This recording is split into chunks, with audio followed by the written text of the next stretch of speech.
Soybean তেলের বিষয়ে সুখবর দিলেন বাণিজ্য উপদেষ্টা।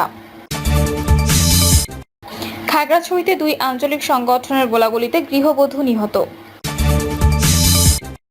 এবার পরিবর্তন করা হলো বঙ্গবন্ধু স্যাটেলাইটের নাম। এবং সর্বশেষ জানাবো, সাবধানের মার নেই।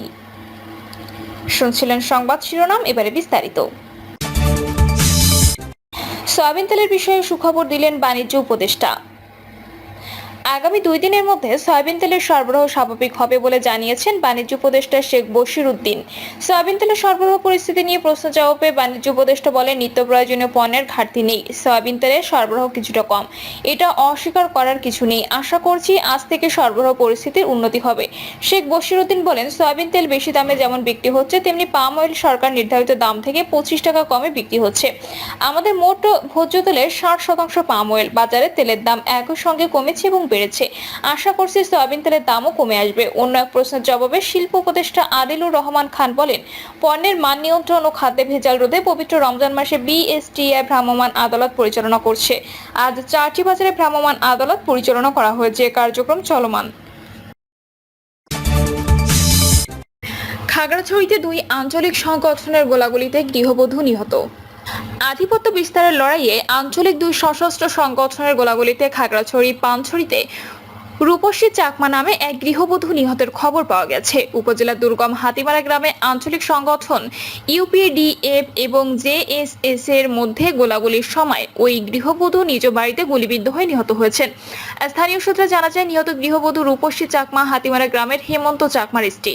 পানছড়ি থানা পুলিশের ভারপ্রাপ্ত কর্মকর্তা মোহাম্মদ জসিম উদ্দিন তিনি জানান, পানছড়ি দুর্গম এলাকা উত্তর দুদুকছড়ায় পাহাড়ের সশস্ত্র দুই আঞ্চলিক সংগঠন ইউপিডিএফ এবং জেএসএস এর মধ্যে গোলাগুলির ঘটনার খবর পেয়েছি। এতে দুই পক্ষের কেউ হতাহত না হলেও রূপসী চাকমা নামে একজন গৃহবধূ নিহত হয়েছেন বলে জানা যায়। তবে এলাকাটি দুর্গম হওয়ার কারণে ঘটনাস্থলে যাওয়া যায়নি। বেশ কয়েক মাস আগে পানছড়িতে আধিপত্য বিস্তারের লড়াইয়ে কয়েকজন হতাহতের পর দীর্ঘদিন এলাকাটি শান্তিপূর্ণ ছিল। আবারও দুই গ্রুপের মধ্যে লড়াই শুরু হওয়ায় স্থানীয়দের মধ্যে আতঙ্ক বিরাজ করছে। দুই সশস্ত্র সংগঠনের এমন লড়াইয়ে নিরাপত্তাহীনতা হয়ে পড়েছে সাধারণ মানুষ। পরিবর্তন করা হলো বঙ্গবন্ধু স্যাটেলাইটের নাম। এবার দেশের একমাত্র স্যাটেলাইটটির নামও পরিবর্তন করেছে অন্তর্বর্তী সরকার। এই পরিবর্তনের ফলে বঙ্গবন্ধু স্যাটেলাইট 1 এখন থেকে পরিচিত হবে বাংলাদেশ স্যাটেলাইট 1 নামে। মন্ত্রণালয়ের উপসচিব মোহাম্মদ রফিকুল ইসলাম স্বাক্ষরিত প্রজ্ঞাপনে বলা হয়েছে, বঙ্গবন্ধু স্যাটেলাইট 1 এর নাম পরিবর্তন করে বাংলাদেশ স্যাটেলাইট 1 করার প্রস্তাব মাননীয় প্রধান উপদেষ্টা অনুমোদন করেছেন। এমত অবস্থায় এই বিষয়ে পরবর্তী প্রয়োজনীয় কার্যক্রম হাতে নেওয়ার জন্য নির্দেশক্রমে অনুরোধ করা হলো। এর আগে উপদেষ্টা পরিষদের বৈঠকে বঙ্গবন্ধু স্যাটেলাইট 1 এর নাম পরিবর্তনের সিদ্ধান্ত হয়েছিল। সাবধানের মার নেই। সেনাপ্রধান সেনাবাহিনীকে বিব্রত করার পুরনো নোংরামির নতুন ডালা মেলছে। বীজ সার দিয়ে বৃক্ষটিকে তাজা করার চেষ্টা বেশ জোরদার। ভারতীয় কয়েকটি গণমাধ্যম সহ দেশি বিদেশি মহলের এ কুচেষ্টা কয়েক দফায় মার খেলেও দমছে না চক্রটি। দম নিয়ে আবার নেমেছে। জাতীয় ঐক্যের বাতাবরণ, সেনাপ্রধানের বক্তব্যে রাজনৈতিক অর্থনৈতিক সহ বিভিন্ন সেক্টরে আশাবাদ, দেশে কাঙ্ক্ষিত নির্বাচনের অভিযাত্রা সহ আশপাশের সুবাতাসে চক্রটি ভারাক্রান্ত। এটি তাদের ভীষণ নাপছন্দ। তারা চায় এখানে অস্থিরতার কালো মেঘ জমে থাকুক, অনিশ্চয়তা স্থায়ী হোক। সে চাওয়া পাওয়ায় বড় রকমের বাধা মনে করা হচ্ছে সেনাপ্রধান ওয়াকারুজ্জামানকে, তার নেতৃত্বাধীন সেনাবাহিনীকে। শেখ পরিবারের সদস্য, ক্ষমতার অভিলাষ সহ কিছু বদনামে সেনাপ্রধানকে বিদ্ধ করার অপচেষ্টার নতুন জার্নিতে যোগ হয়েছেন সেনাবাহিনীর সাবেক কিছু সদস্য। বিপদকামিতা হানির চাপে পড়া ওই সদস্যদের কয়েকজন বিদেশে বসে নানা কাল্পনিক তথ্য ছড়াচ্ছেন সোশ্যাল মিডিয়ায়। নানা নাম আইডিতে ছড়ানো ওই কিচ্ছাগুলো মূলত একই জায়গা থেকে রচনা করা। নতুন করে খুব জোর দিয়ে বলা হচ্ছে, জেনারেল ওয়াকার শেখ পরিবারের সদস্য, তিনি নতুন করে জন্ম নেননি অথবা নতুন আরেকটি বিয়েও করেননি। কোনো ব্যক্তি কোনো পরিবারের সদস্য হন জন্মগতভাবে বা বৈবাহিক সূত্রে। উইকিপিডিয়া বলছে, ওয়াকারের জন্ম 1966 সালের 16 সেপ্টেম্বর শেরপুরে। স্ত্রী শাহরাহনাজ কামালিকা রহমান, তিনি সাবেক সেনাপ্রধান জেনারেল মোস্তাফিজুর রহমানের মেয়ে। সে সূত্রে সাবেক প্রধানমন্ত্রী শেখ হাসিনার ফুফাতো বোনের স্বামী জেনারেল ওয়াকার। এর সম্পর্ক বিবেচনায় তাকে শেখ পরিবারের সদস্য বানানোর একটি অপচেষ্টা চলছে। সেই খুনসুটি টানার চেষ্টা বিফলে গেছে কবেই। নতুন করে তার সামনে টেনে আনার মতলব কোনো সাধারণ মানুষেরই বোধগম্য নয়। তিনি সেনাপ্রধান হওয়ার মাসখানেক পরই নানা ঘটনার অনিবার্যতায় রাজনৈতিক দৃশ্যপট বদল, যে বিগত শাসকদের মতো আরও কিছু ব্যক্তি ও মহলের জন্য কেবল অনাকাঙ্ক্ষিত নয়, কল্পনারও বাইরে। সেই ঝাল মেটাতে নানা বদনাম, গুঞ্জন, গুজবই তাদের ভরসা। নতুন গুজবে যোগ করা হয়েছে সেনাবাহিনীর ক্ষমতা নেওয়ার কথা। এখন কেন? জেনারেল ওয়াকার তা নিতে পারতেন আরো আগেই।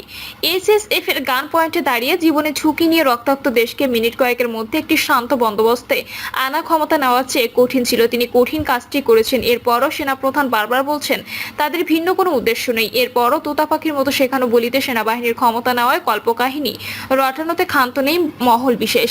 কাহিনীকে রং লাগাতে গিয়ে আশপাশে নানা অবন্তর, কথামালা, কিচ্ছা, কন্টেন্ট একেবারে আদা জল খেয়ে নামা। নো ফায়ার নির্দেশনায় সেনাপ্রধান কেবল 24শে আগস্ট ছাত্র জনতার দিকে তাক করা গুলি থামাননি, ছাত্র জনতার পালস বুঝেছেন। সেনাবাহিনীকে ক্ষমতামুখী না করে ক্ষমতামুখী করেছেন। যেখানে পুলিশ সহ ক্ষমতাসীন দলের ক্যাডাররা ছাত্র জনতাকে হতাহত করে সেখানে সেনা সদস্যরা তাদের চিকিৎসার ব্যবস্থা করে, তা ইতিহাস হয়ে থাকছে। কথা কম বলার স্বভাবের ওয়াকার এখনো সংরক্ষণবাদী। কমের মধ্যে কথা যা বলেন পুরোটাই সোজাসাপটা। ম্যাজিস্ট্রেসি পাওয়ার নিয়ে মাঠে কর্মরত সেনা সদস্যদের নির্দেশনা দিয়েই রেখেছেন অতিরিক্ত বল প্রয়োগ না যেতে।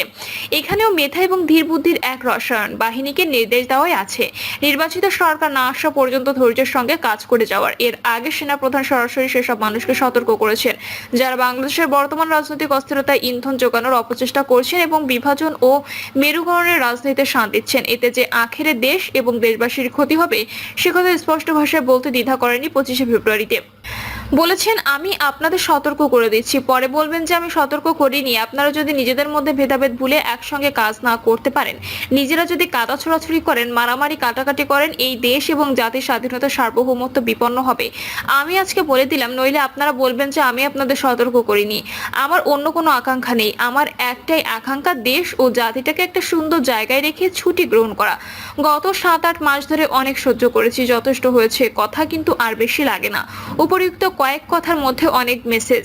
সামনে দুষ্টুমির সুযোগ নেই। নিয়ন্ত্রণ সহ নিয়মের মধ্যে আসতেই হবে বার্তাটি দুষ্টদের কাছে পরিষ্কার।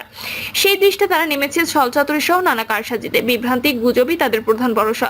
প্রতিবেশী দেশের কিছু গণমাধ্যম থেকে সেই সাপোর্ট মিলছে ব্যাপক বিস্তারভাবে। ওয়াকার বিডি আর হত্যাযজ্ঞের সময় নীরব দর্শক ছিলেন বলে নতুন একটি তথা ছড়ানো হচ্ছে। তথ্যটিতে সত্য প্রমাণের চেষ্টায় ব্রিগেডিয়ার হাকিমের সঙ্গে ওয়াকারের ওই সময় একটি ছবিও ছড়ানো হচ্ছে। আসল ব্যাপার হচ্ছে ওই সময় 46 ব্রিগেডের ব্রিগেড কমান্ডার ছিলেন ব্রিগেডিয়ার জেনারেল হাকিম, তার second in command Wakeruzzaman. Chain of command অনুযায়ী ওয়াকার তো হাকিমের অধীনে ধীর নীরবই থাকবেন। 5ই আগস্টে যখন তার উপর খবরদারির জন্য কোনো হাকিম ছিলেন না, সেদিন ওয়াকারুজ্জামান যা করার করেছেন, যার বেনিফিশিয়ারি গোটা বাংলাদেশ। বাংলাদেশের স্বাধীনতা সার্বভৌমত্ব বিপন্ন করার জন্য অতীতে যারা অপচেষ্টা করেছেন তারা হয় পালিয়ে গেছেন অথবা নিহত হয়েছেন। অনেকের লাশ পড়েছিল রাস্তায়। এদেশের স্বাধীনতার জন্য যুদ্ধ করেছে জনগণ, বারবার তা রক্ষা করার জন্য তারা বীরত্ব দেখিয়েছে। সেখানে জনতার সারথীর মতো এবার যোগ হয়েছে সেনাবাহিনীর বীরত্ব। সে সঙ্গে সেনাপ্রধান সর্বশেষ যোগ করেছেন বাংলাদেশের স্বাধীনতা সার্বভৌমত্বের ঝুঁকির বিষয়। বুঝমানদের তা বুঝতে সময় লাগেনি। ভূরাজনৈতিকভাবে দক্ষিণ এশিয়ার মধ্যে সবচেয়ে গুরুত্বপূর্ণ দেশ বাংলাদেশ। তাই বাংলাদেশের বিরুদ্ধে কোনো শক্তি যদি ষড়যন্ত্র করে তখন জনগণ স্বাভাবিকভাবে অন্য শক্তির সহায়তা পাবে। অতীত ইতিহাস তাই বলে। দেশ রক্ষার জন্য জনগণ সবসময় সতর্ক থাকে এবং অতন্ত্র প্রহরী হিসেবে কাজ করে। এই পাহাড়ে সেনা ও জনতার সম্মিলনে কি না সম্ভব সেই দৃষ্টান্ত নেতৃত্ব তো ওপেন, ক্লিয়ার অ্যান্ড লাউড। প্রিয় দর্শক, এই ছিল এখনকার সর্বশেষ সংবাদ। আপডেট সব সংবাদ পেতে চ্যানেলটি সাবস্ক্রাইব করে বেল আইকনটি ক্লিক করে রাখুন।